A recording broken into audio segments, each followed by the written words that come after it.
You are fluent in Latin. After a car accident, you find yourself in a fantasy world. In this world, humans have been slaves to other species, all of whom use magic. Humans have the capability to use magic, but only by learning the elves' language. After hearing it, you find that it is Latin.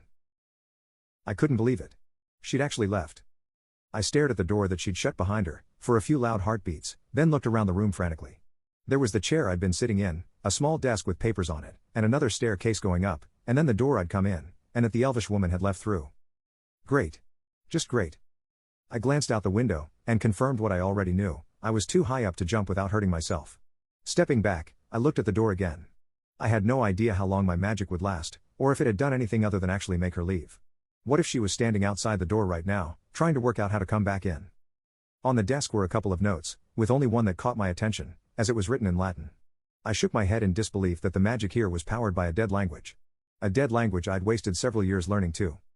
The note read: Assessment of arrival due by 327.33.14, new arrival soon. Workers low in onyx mines and fishing farms.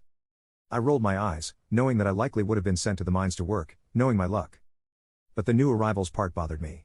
Were they bringing us humans to this world?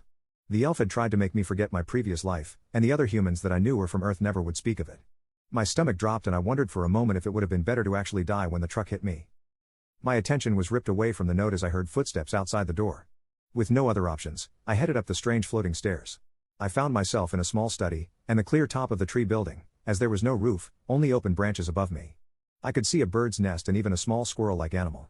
The walls of the study held hundreds of books, most of which were in Latin from the titles written in gold on their spines. There was nowhere else for me to go, and I doubted I had much time left before someone came chasing after me. I didn't think they'd kill me. I'd seen all kinds of poor behavior in the bunks punished with nothing more than a severe beating, but then again, I hadn't seen anyone other than the elves use magic, and even then, they held out with physical means before turning to the arcane. As I read the titles, my translation skills stretched for the first time since I'd graduated with that degree. I found myself reaching for more than one book. There were whole novels written on how they'd grown the tree buildings, and how they'd carved the strange stone buildings. I realized then that this study must have a prestigious owner if they had a collection of books like that here. A shorter title caught my attention: Fire. I found myself reading the title aloud, and as I did so, flames burst forth into existence before me. They were hot. I stepped back quickly, but the flames were starved for kindling, having come to life from nothing. Before I could even register that I'd summoned flames, the whole study was ablaze. I turned towards the stairs, only to find myself face to face with an angry orc and the elvish woman. Her face paled as she saw the study, but she did not run away.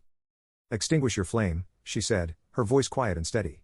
Her eyes burned me nearly as hot as the flame, and I considered jumping out the window to flee. "Speak not a word, move not a muscle," she said sharply as I opened my mouth to tell her to leave again. The words died in my throat, and my muscles down to my eyelids ceased all movement. Terrified, I watched out of the corner of my unmoving eyes as the orc approached me. I was going to be beat badly. I could tell from the way he was cocking his fist. At the same time, however, I couldn't help but be fascinated by the way the elvish woman cast her magic. It seemed like everything she did needed to be clear and long thought out. Perhaps that's why just saying fire had caused such a blaze. I hadn't tempered it at all. A cold tingle ran down my spine, wondering idly what would have happened had she just said stop. Would the magic have killed me instantly, my heart stopping if she'd said it?